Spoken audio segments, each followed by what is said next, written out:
Hello viewers, इस video lecture में हम लोग रेक्टिफायर्स क्या होता है, कितने टाइप का होता है, उसके वर्किंग को, डिफरेंट पैरामीटर्स को और आपस के कंपैरिजन को डिटेल में डिस्कस करेंगे। वीडियो को एंड तक देखिएगा। वीडियो शुरू करते हैं।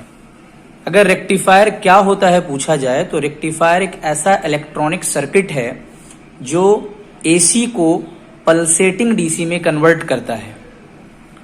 रेक्टिफायर में डायोड लगा हुआ होता है। डायोड का एप्लीकेशन है रेक्टिफायर। चूंकि डायोड एक यूनिलैटरल डिवाइस है, करंट को एक ही डायरेक्शन में अलाउ करता है, इसी वजह से डायोड को यूज करके रेक्टिफायर एसी को पल्सेटिंग डीसी में कन्वर्ट कर पाता है। हम लोगों को दो तरह के रेक्टिफायर्स के बारे में पढ़ना है।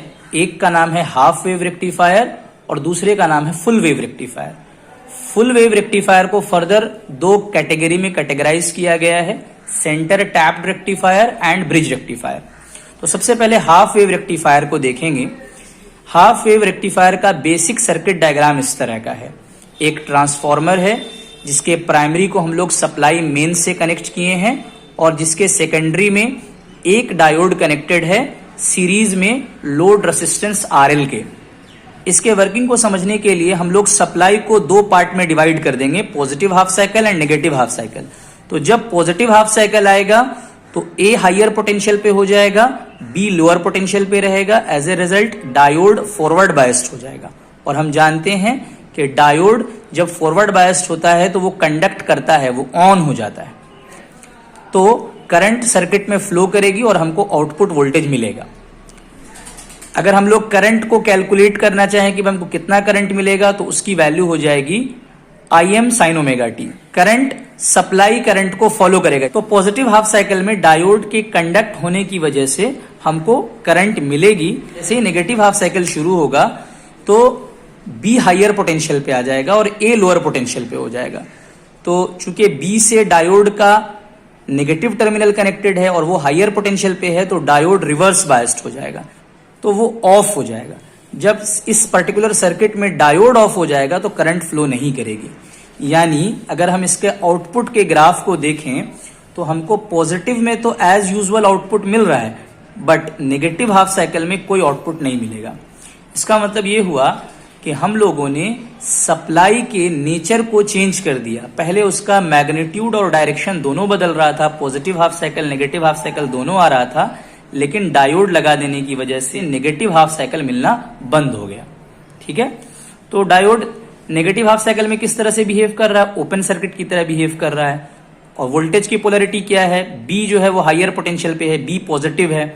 तो अगर इस कंडीशन के लिए हम लोग केवीएल लगाएं तो केवीएल अगर हम लगाएंगे तो माइनस वीडी, अगर हम इधर से लगाना शुरू कर रहे हैं तो माइनस वीडी, और इसकी पोलैरिटी माइनस प्लस है तो माइनस वीएम। सप्लाई वोल्टेज का जो भी मैक्सिमम वैल्यू रहेगा उसको हम लोग कंसीडर कर रहे हैं। तो वीडी की वैल्यू यानी उस पर्टिकुलर टाइम में जबकि सप्लाई मैक्सिमम वोल्टेज पर है, डायोड का वोल्टेज कितना हो जा रहा है? माइनस वीएम के बराबर हो जा रहा है। तो इस पर्टिकुलर वोल्टेज को हम लोग पीक इनवर्स वोल्टेज कहते हैं, यानी ऐसा वोल्टेज जिसको वो डायोड आसानी से विथस्टैंड कर सके, बेयर कर सके। तो हाफ वेव रेक्टिफायर के केस में जो पीक इनवर्स वोल्टेज होता है उसका वैल्यू सप्लाई के मैक्सिमम वैल्यू के बराबर होना चाहिए। Peak inverse is equal to VM. और अगर हम वेव फॉर्म को थोड़ा कीनली ऑब्जर्व करें तो हम देख रहे हैं कि दो साइकिल की बजाय एक पॉजिटिव हाफ साइकिल था, एक नेगेटिव हाफ साइकिल था। हाफ हमको मिल रहा है, हाफ हमको नहीं मिल रहा है, हाफ क्लिप हो जा रहा है। इसीलिए इसको क्लिपर भी कह सकते हैं हम लोग। नेगेटिव क्लिप, नेगेटिव साइकिल को क्लिप कर रहा है, इसलिए इसको नेगेटिव क्लिपर भी कह सकते हैं। तो इसकी फ्रीक्वेंसी, इसका नाम हाफ वेव क्यों रखा गया? क्योंकि ये दो में से एक को दे रहा है, आधा को दे रहा है, आधा को नहीं दे रहा है, इसीलिए इसका नाम रखा गया हाफ वेव रेक्टिफायर। जहां तक इसकी फ्रीक्वेंसी कैलकुलेट करने का सवाल है तो देखिए 0 से लेकर 2 पाई में एक साइकिल कंप्लीट हो रहा था, उसके बाद रिपीटेशन हो रहा था। आउटपुट में भी वैसे ही हो रहा है। 0 से लेकर पाई तक में तो वेव फॉर्म है, भले ही पाई से लेकर 2 पाई तक वेव फॉर्म नहीं है, लेकिन साइकिल कहां से कहां तक कंप्लीट हो रहा है? 0 से लेकर 2 पाई तक में। टाइम पीरियड 0 से लेकर 2 पाई तक है। तो अगर हम फ्रीक्वेंसी कैलकुलेट करेंगे यानी नंबर ऑफ साइकिल कैलकुलेट करेंगे तो यहां पर भी एक ही है। जो मेरा सप्लाई का फ्रीक्वेंसी है वही मेरा आउटपुट का फ्रीक्वेंसी है। तो ये कुछ बातें आपको याद रखनी है ताकि कंपैरिजन के टाइम में जब हम लोग टेबल बनाएंगे तो हम वहां पे पुट कर सकते हैं। क्या क्या कैलकुलेट किया हम लोगों ने? सबसे पहली बात कि इसमें नंबर ऑफ डायोड एक यूज हो रहा है, दूसरा आउटपुट फ्रीक्वेंसी सप्लाई फ्रीक्वेंसी के बराबर है, तीसरा पीक इनवर्स का वैल्यू Vm होता है। अच्छा, क्या ट्रांसफॉर्मर की नेसेसिटी है? तो देखिए, ट्रांसफॉर्मर का काम सिर्फ वोल्टेज को कम करने का है। अगर मेरा डायोड इतनी कैपेबिलिटी वाला है कि वो 220 वोल्ट को बेयर कर सकता है और हम डायरेक्ट बगैर ट्रांसफॉर्मर के ही डायरेक्ट दे दें डायोड को और उसको विथस्टैंड कर पा रहा है वो, तो वो वैसे ही आउटपुट देगा। आपको एक बार पॉजिटिव साइकिल मिलेगा, एक बार कुछ नहीं मिलेगा। तो यानी हाफ वेव रेक्टिफायर के केस में ट्रांसफॉर्मर का होना कोई जरूरी नहीं है। अब हम लोग कैलकुलेट करेंगे कि ये जो आउटपुट वेव फॉर्म आ रहा है उसका एवरेज वैल्यू क्या है। तो देखिए, एवरेज वैल्यू निकालने का मतलब होता है कि किसी भी वेव फॉर्म का एरिया निकालना। तो उसका तरीका ये होता है कि आप सबसे पहले उस वेव फॉर्म का टाइम पीरियड देखिए। तो देखिए, यहां से स्टार्ट हो रहा है और 0 से लेकर 2 पाई तक एक साइकिल है। तो टाइम पीरियड कितना हो जाएगा? 2 पाई हो जाएगा, 1 डिवाइडेड बाई टाइम पीरियड 2 पाई। और इंटीग्रेशन का जो लिमिट होगा वो जहां से जहां तक वेव फॉर्म है, यानी 0 से लेके पाई तक है, तो लिमिट में हम लोग लोअर लिमिट 0 देंगे और अपर लिमिट पाई देंगे। और इसका वैल्यू क्या है? ये भी एक तरह का साइन वेव ही है, प्योर डीसी तो है नहीं। तो इसका वैल्यू हो जाएगा Im साइन ओमेगा टी।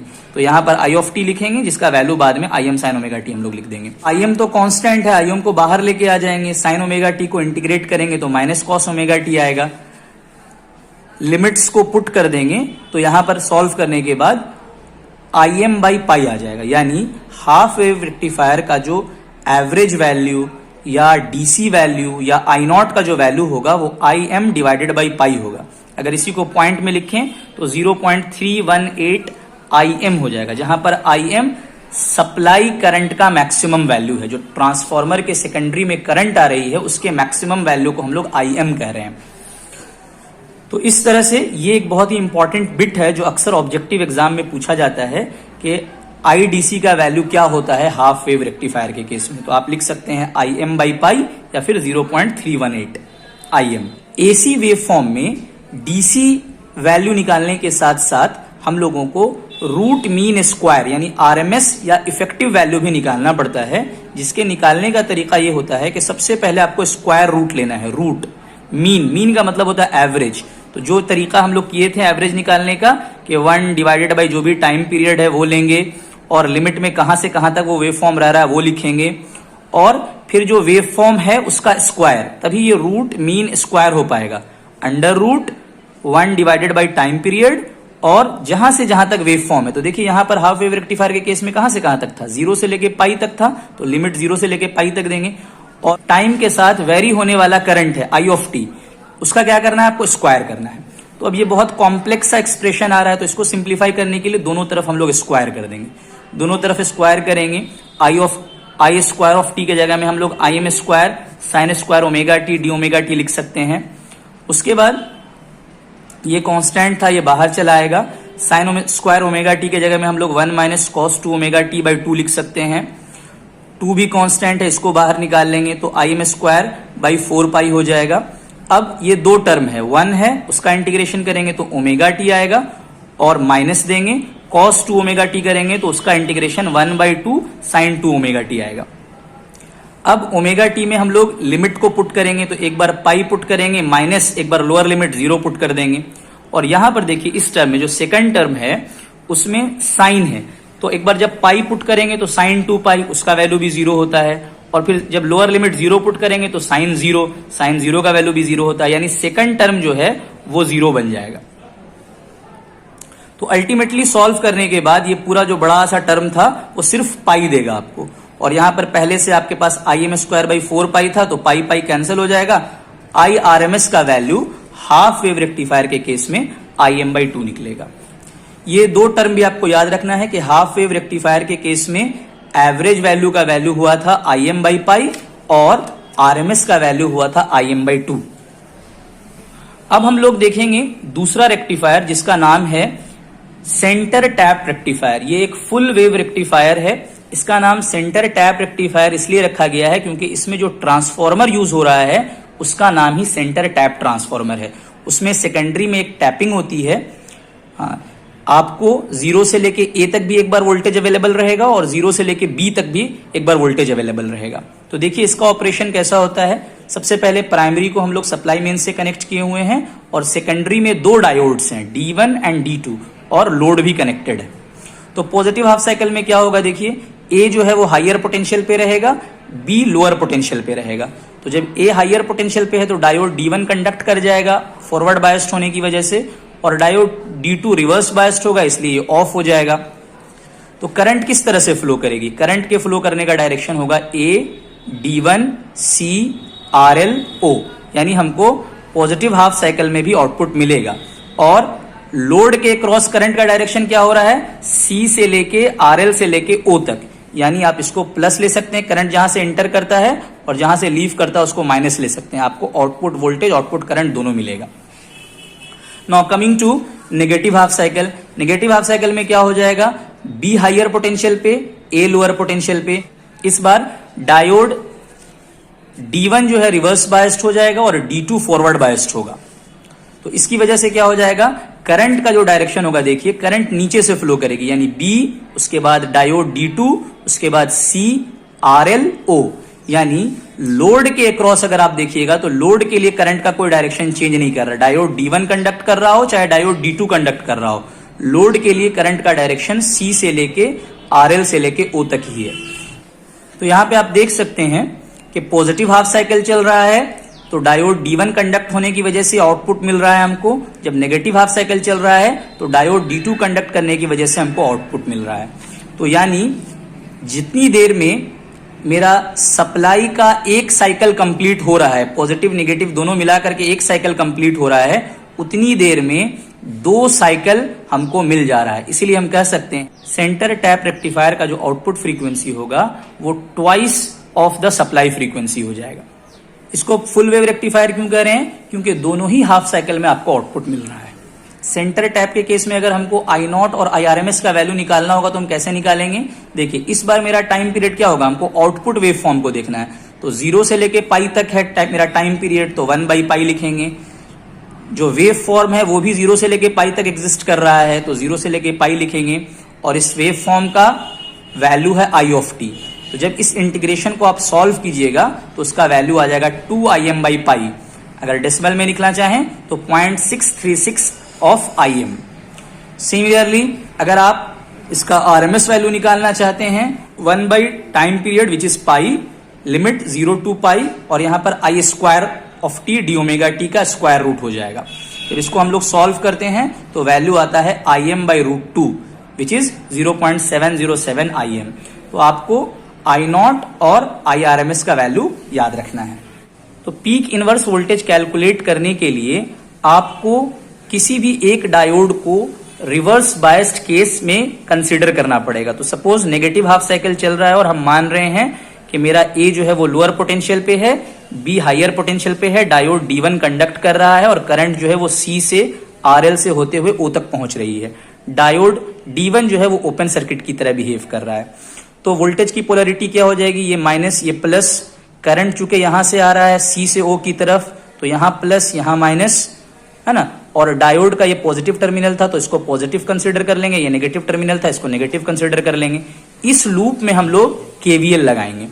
तो जब हम लोग पीक इनवर्स वोल्टेज कैलकुलेट करना चाह रहे हैं तो हम ये देखेंगे कि मैक्सिमम वैल्यू कितना आएगा। हम लोग KVL लिखना शुरू किए तो सबसे पहले हमको नेगेटिव ऑफ VD मिला, फिर इसका मैक्सिमम वैल्यू यानी कि -VM, फिर इसमें भी नेगेटिव मिल रहा है इसलिए -VM इज इक्वल टू 0। तो ये KVL लगाने से हमको VD का वैल्यू -2VM मिल रहा है।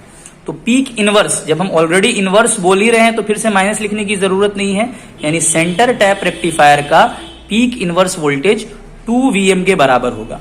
क्या मतलब हुआ इसका, यानी जब डायोड रिवर्स बायस्ड हो रहा होगा तो उसको यहां पर ट्वाइस वोल्टेज बेयर करना पड़ेगा। मान लेते हैं अगर सप्लाई का वोल्टेज 9 वोल्ट है, 9 वोल्ट ऊपर भी आ रहा है 9 वोल्ट नीचे भी आ रहा है, तो जो डायोड ओपन सर्किट हुआ होगा उसके टर्मिनल के क्रॉस 18 वोल्ट का वोल्टेज अवेलेबल रहेगा। तो हमको डायोड को सर्किट में लगाने से पहले ये देखना पड़ेगा कि क्या जिस डायोड को हम लोग यहाँ कनेक्ट कर रहे हैं वो 18 वोल्ट को बेयर कर सकता है कि नहीं, उसकी रेटिंग देखनी पड़ेगी हमको। अगर वो 18 वोल्ट को बेयर नहीं कर पाएगा तो वो डायोड खराब हो जाएगा। तो पीक इनवर्स वोल्टेज इस बात को इंडिकेट करता है कि मैक्सिमम रिवर्स वोल्टेज वो डायोड कितना बेयर कर सकता है, कितना विथस्टैंड कर सकता है। लास्ट और सबसे प्रिफर्ड जो रेक्टिफायर है वो ब्रिज रेक्टिफायर है, जिसका सर्किट डायग्राम कुछ इस तरह का है। इसमें आप देख सकते हैं टोटल 4 डायोड्स यूज हुए हैं, डायगोनली प्लेस्ड हैं। इस तरह के स्ट्रक्चर को इलेक्ट्रिकल या इलेक्ट्रॉनिक्स में ब्रिज स्ट्रक्चर कहा जाता है, इसीलिए इसका नाम रखा गया है ब्रिज रेक्टिफायर। तो इसका ऑपरेशन किस तरह से हो रहा है देखिए। पॉजिटिव हाफ साइकिल में 1 जो है वो हायर पोटेंशियल पे है, जिसकी वजह से डायोड D1 और डायगोनल जो डायोड है D3 ये दोनों कंडक्ट करेंगे। D1 and D3 forward biased हो जाएंगे। और उसी टाइम में diode D2 and D4 reverse biased हो जाएंगे, वो ओपन सर्किट की तरह बिहेव करेंगे, ऑफ हो जाएंगे। ठीक है, तो हमारा करंट का जो डायरेक्शन होगा देख सकते हैं आप, करंट जो है 1 फिर A D1 B RL D D3 C 2 के डायरेक्शन में फ्लो करेगी। मेरे लिए इंपॉर्टेंट क्या है कि लोड के पास करंट कैसे फ्लो कर रहा है। तो लोड के पास करंट फ्लो कर रहा है B से लेके RL से लेके D तक। ठीक है, अब नेगेटिव हाफ साइकिल में क्या हो जाएगा, नेगेटिव हाफ साइकिल में ये हायर पोटेंशियल पे हो जाएगा 2 और 1 जो है वो लोअर पोटेंशियल पे हो जाएगा। तो इस बार मेरा D2 and D4 forward biased हो जाएगा, कंडक्ट करेगा, और D1 एंड D3 जो है रिवर्स बायस्ड हो जाएगा, वो ऑफ हो जाएगा। तो इस बार करंट का डायरेक्शन कैसा हो जाएगा, 2C D2 B RL D D4 A1। मेरे लिए इंपॉर्टेंट है कि लोड के क्रॉस करंट कैसे फ्लो कर रहा है। तो लोड के क्रॉस करंट फ्लो कर रहा है B RL और D। तो आप देख सकते हैं चाहे पॉजिटिव हाफ साइकिल चल रहा हो चाहे नेगेटिव हाफ साइकिल चल रहा हो, है ना, दोनों ही केसेस में लोड के लिए करंट का डायरेक्शन सेम है, B RL D B RL D। यानी अगर इसका हम वेव फॉर्म बनाना चाहें तो पॉजिटिव हाफ साइकिल में भी आपको आउटपुट मिलेगा, किसकी वजह से, उस वक्त में D1 D3 डायोड कंडक्ट कर रहा था, और नेगेटिव हाफ साइकिल में भी आपको आउटपुट मिलेगा, किसकी वजह से, उस वक्त में D2 एंड D4 कंडक्ट कर रहा था। जितनी देर में सप्लाई अपना 1 साइकिल कंप्लीट कर रहा है उतनी देर में आउटपुट 2 साइकिल कंप्लीट कर ले रहा है। यानी इसका भी जो फ्रीक्वेंसी होगा वो ट्वाइस ऑफ सप्लाई फ्रीक्वेंसी हो जाएगा। चूंकि shape centre tap rectifier, bridge rectifier दोनों ही फुल वेव रेक्टिफायर्स हैं, दोनों का शेप सेम है, तो I0 का वैल्यू और IRMS का वैल्यू सेम होगा, which is 2Im by pi, IDC का वैल्यू, I एवरेज का वैल्यू और IRMS का वैल्यू हो जाएगा Im by √2। ब्रिज रेक्टिफायर के पीक इनवर्स वोल्टेज को कैलकुलेट करने के लिए भी वही केस करेंगे हम लोग। कोई भी एक ऐसा साइकिल ले लेंगे और जो डायोड रिवर्स बायस्ड होके ओपन सर्किट हो रहा था उसके अक्रॉस वोल्टेज कैलकुलेट करेंगे। तो मान लेते हैं इस बार हम लोग पॉजिटिव हाफ साइकिल को कंसीडर कर रहे हैं। तो पॉजिटिव हाफ साइकिल में ये वाला जो टर्मिनल है वो हायर पोटेंशियल पे रहेगा, ये वाला जो टर्मिनल है वो लोअर पोटेंशियल पे रहेगा। इसका मतलब ये हुआ कि ये दोनों डायगोनल डायोड जो हैं वो कंडक्ट करेंगे, ऑन हो जाएंगे, और ये दोनों डायगोनल डायोड जो हैं वो रिवर्स बायस्ड होने की वजह से ऑफ हो जाएंगे। तो हम लोग क्या करेंगे, इस लूप में D A B रजिस्टर से होते हुए D तक में KVL लगा देंगे। तो सबसे पहले हम लोग को प्लस VD मिला, उसके बाद यहां पर का मैक्सिमम वोल्टेज कितना है, मैक्सिमम VM ही हो सकता है, VM मिला, और फिर यहां पर आके खत्म हो गए, इक्वल टू 0 कर दिए। तो VD का वैल्यू कितना आ गया, -VM। यानी डायोड के पास जो मैक्सिमम वोल्टेज रहेगा वो नेगेटिव में VM रहेगा। इसका क्या मतलब हुआ कि पीक इनवर्स वोल्टेज का वैल्यू VM हो जाएगा। अगर हम लोग डायोड को सिलेक्ट कर रहे हैं, मान लेते हैं ट्रांसफार्मर के सेकेंडरी में 9 वोल्ट आ रहा है, तो जब डायोड रिवर्स बायस्ड होगा तो उसके टर्मिनल के क्रॉस 9 वोल्ट अपीयर होगा, और उतना वोल्टेज बेयर करने की कैपेसिटी उसमें होनी चाहिए, अदरवाइज डायोड डैमेज हो जाएगा। तो पीक इनवर्स वोल्टेज हमको ये बतलाता है मैक्सिमम नेगेटिव वोल्टेज कितना डायोड बेयर कर सकता है। तो हम लोगों ने तीनों को देख लिया। हाफ वेव रेक्टिफायर के केस में VM है, सेंटर टैप के केस में 2VM है, और ब्रिज के केस में भी VM है। जो हम लोगों ने अब तक 6 पॉइंट्स डिस्कस किए हैं उनको हम लोग एक टेबुलर फॉर्म में कंपैरिजन के लिए लिख लेंगे। तो सबसे पहले बताइए कि हाफ वेव रेक्टिफायर में कितना डायोड रहेगा, 1, सेंटर टैप में 2, ब्रिज में 4। उसके बाद पीक इनवर्स वोल्टेज कितना निकालें हम लोग, हाफ वेव रेक्टिफायर के केस में पीक इनवर्स वोल्टेज आया VM, सेंटर टैप के केस में आ गया 2VM, और ब्रिज के केस में भी आएगा VM। आउटपुट फ्रीक्वेंसी कितना है, हाफ वेव रेक्टिफायर का सप्लाई फ्रीक्वेंसी के बराबर, और इन दोनों का twice of supply frequency. IDC का वैल्यू कितना निकाले थे हम लोग यहां निकाले थे Im/पाई, लेकिन यहां निकाले थे 2Im/पाई। इसका भी सेम रहेगा 2Im/पाई। IRMS कितना निकाले थे हाफ वेव रेक्टिफायर के केस में Im/2 और इन दोनों का था Im/√2। Im/√2। Necessity of transformer, क्या हाफ वेव रेक्टिफायर में और ब्रिज रेक्टिफायर में ट्रांसफॉर्मर कंपलसरी है, नेसेसरी है? तो नो, इन दोनों में नो, क्योंकि अगर डायोड कैपेबल रहेगा तो हम लोग रेक्टिफिकेशन ऑपरेशन, रेक्टिफाई करने का काम यानी नेगेटिव साइकिल को खत्म करने का काम बगैर ट्रांसफॉर्मर के भी कर सकते हैं, लेकिन सेंटर टैप में ये बिल्कुल कंपलसरी है, उसके बगैर नहीं हो पाएगा। तो ये 6 पॉइंट हम लोगों ने इस वीडियो लेक्चर में डिस्कस किए हैं।